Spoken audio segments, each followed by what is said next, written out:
Ce soir, un scandale énergétique impliquant un homme d'affaires notoire. Alors, Franck Timis est corrompu? À mon avis, il y a une réponse simple, oui. Nous dévoilons les paiements secrets de Franck Timis liés à un président africain. Vous pensez que c'est un arrangement suspect? Oui, je trouve les paiements suspects. Nous révélons comment son entreprise reçoit entre 9 et 12 milliards de dollars par BP. 9 milliards? Est-ce que c'est vrai? Et nous demandons pourquoi l'une des plus grandes entreprises du monde a signé un accord aussi suspicieux. C'est absolument inconcevable qu'une entreprise comme BP récompense quelqu'un comme Franck Timis. Tadley, je travaille pour BBC. Nous voulons savoir pourquoi BP paie Franck Timis 10 milliards de dollars.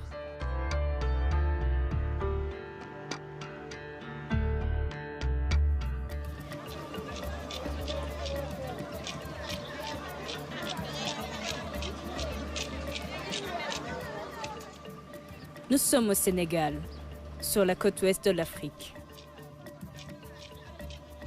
Des millions de personnes y vivent dans la pauvreté. Mais le niveau de vie pourrait être bien plus élevé. C'est un pays riche en ressources naturelles. D'importantes réserves de pétrole et de gaz y ont été découvertes. Mais une partie de cette richesse a disparu à cause de la corruption.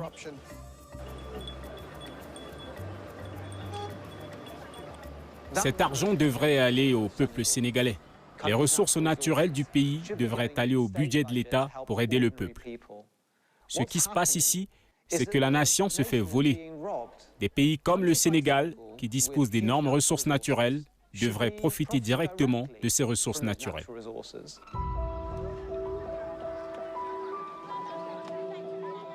J'enquête sur un accord qui a coûté des milliards de dollars au peuple sénégalais. Cela implique un homme d'affaires basé à Londres, ainsi que l'une des plus grandes entreprises britanniques.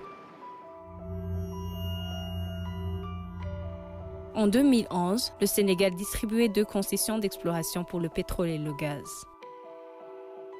Les blocs couvraient une superficie de 6 700 m² au large de la côte. Une grande compagnie pétrolière voulait commencer le forage, mais à la dernière minute, les blocs ont été donnés à une compagnie inconnue. Petrotim. Une entreprise sans expérience aucune en matière de forage en mer.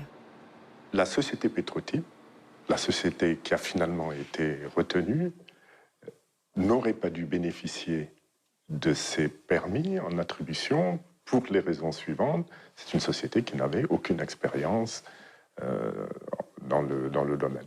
Petrotim n'avait aucun passé connu, prouvé, pouvant justifier une expérience dans le domaine de la recherche pétrolière et de l'exploitation pétrolière. Je veux en savoir plus sur la mystérieuse entreprise à qui on a donné les droits d'exploration. Je cherche donc son siège social. Je cherche une société appelée Petrotim.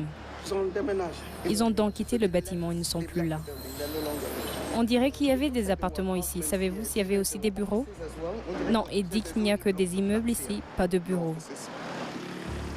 Les 2 concessions offshore ont été attribuées à une société gérée à partir d'un immeuble d'appartements. Et ce n'est pas la seule chose étrange dans cet accord. Il s'agit d'un accord entre le gouvernement sénégalais et Petrotim. Il est daté du 8 décembre 2011. Ce qui est étrange car la société Petrotim n'a été créée que 6 semaines plus tard. Petrotim a été formé par cet homme, Franck Timis. Un homme d'affaires roumain condamné à 2 reprises pour avoir fourni de l'héroïne dans les années 90. Il a participé à une série d'opérations minières ratées en Afrique de l'Ouest.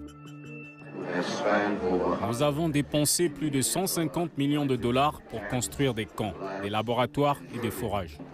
Je suis fier de dire à son Excellence, au gouvernement et au peuple du Sierra Leone, nous annoncerons le plus grand gisement de minerais de fer magnémite de la planète. Plus de 10 milliards de tonnes. Les entreprises de Frank Timis ont fait l'objet de nombreuses accusations, allant de la corruption des politiciens à la fusillade des mineurs.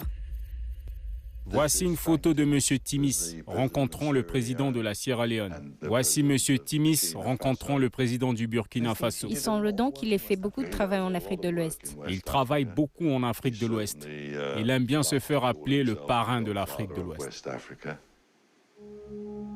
Philip Caldwell dirigeait un trust offshore secret pour Frank Timis. Mais il a accepté de parler parce qu'il s'inquiète de la façon dont M. Timis fait affaire. C'est un personnage. Il ne parle pas beaucoup sauf de lui. Mais il peut être très menaçant.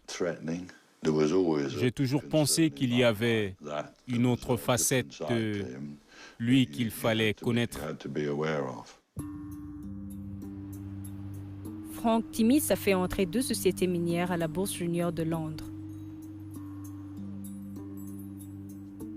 L'une d'entre elles a été accusée de violation de droits de l'homme. L'autre a reçu la plus grosse amende jamais infligée à la bourse. Rigo Petroleum avait dit à ses investisseurs qu'elle s'attendait à trouver du pétrole, même si elle savait que les puits étaient à sec. Regal a publié plusieurs déclarations mentant clairement aux investisseurs sur les perspectives de trouver du pétrole. Même après que le puits concerné ait été bouché et clôturé, il savait très bien qu'il n'allait pas en tirer du pétrole commercial. Même après ça, il disait encore aux investisseurs qu'il trouverait de grandes quantités de pétrole. Les avocats de M. Timis affirment qu'il ne détenait qu'une participation minoritaire et qu'il a fait l'objet d'une enquête personnelle et a été innocenté.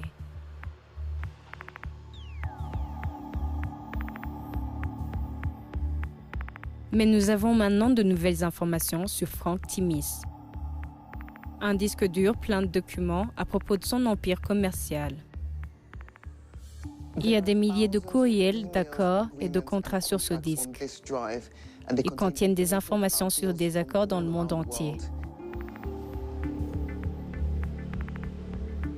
Le disque dur contient également des informations sur ses finances personnelles. Il révèle notamment que Frank Timis dépensait 14 000 livres sterling par mois sur son appartement de luxe à Londres. Il a également dépensé des milliers de livres sterling dans les meilleurs restaurants. Mais le document montre qu'il ne paye pas toujours beaucoup d'impôts.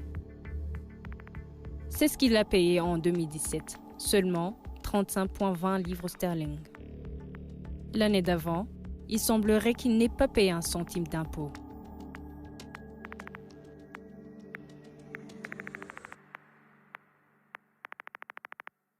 Je pense que n'importe quel membre du public qui regarde ce document et qui voit ici une personne qui paie 30,20 livres sterling comme montant total de l'impôt sur le revenu pour l'année et qui regarde ensuite le style de vie de cette personne, voit qu'il y a quelque chose qui cloche. Ça ne colle pas. Frank Timis a financé sa vie de luxe avec l'argent de son trust offshore. La plus grande partie de l'argent est venue sous forme de paiement appelé distribution, qui aurait dû être imposable. Mais peu de temps avant de produire sa déclaration de revenus, Frank Timis a demandé à son trust de transformer ses distributions en prêts. Frank a dit que tous les paiements étaient des prêts et non des distributions. S'il vous plaît, les administrateurs envisageraient-ils de rectifier? Les distributions imposables ont été transformées en prêts non imposables. Et un accord de prêt antidaté a été créé pour que tout cela ait l'air légitime. Cela ressemble à de l'évasion fiscale. Tout indique qu'il s'agit d'une manœuvre pour tromper le fisc. Et si c'est le cas, parce que cela a été fait rétrospectivement, il semble y avoir des preuves prima facie qu'il s'agit d'une fraude fiscale et qu'il faudrait lancer une enquête. Philip Caldwell dirigeait le trust qui a aidé Frank Timis à échapper à l'impôt. Il était président à la réunion qui a accepté d'antidater ces prêts suspicieux. Ça porte ma signature, mais ce que je peux dire, c'est qu'aucune réunion de ce genre n'a jamais eu lieu. Je n'étais pas là, je n'étais pas en Suisse à l'époque. En gros, ce sont de faux procès-verbaux pour une réunion qui n'a jamais eu lieu. Correct. Les avocats de M. Timis affirment que les allégations d'évasion fiscale sont niées dans les termes les plus fermes possibles. Ils disent qu'il s'est pleinement acquitté de toutes ses obligations fiscales et qu'il a suivi des conseils professionnels pour s'assurer que tout était en ordre. Mais Philippe Caldwell dit que Frank Timis utilisait son trust offshore à des fins douteuses. Il est particulièrement inquiet à propos de cet accord énergétique au Sénégal.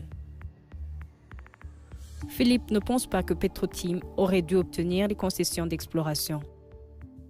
Il est très surprenant que lorsqu'il y a d'autres sociétés britanniques, FTS E250, de grandes sociétés de taille décente qui ont eu du succès en Afrique, ces compagnies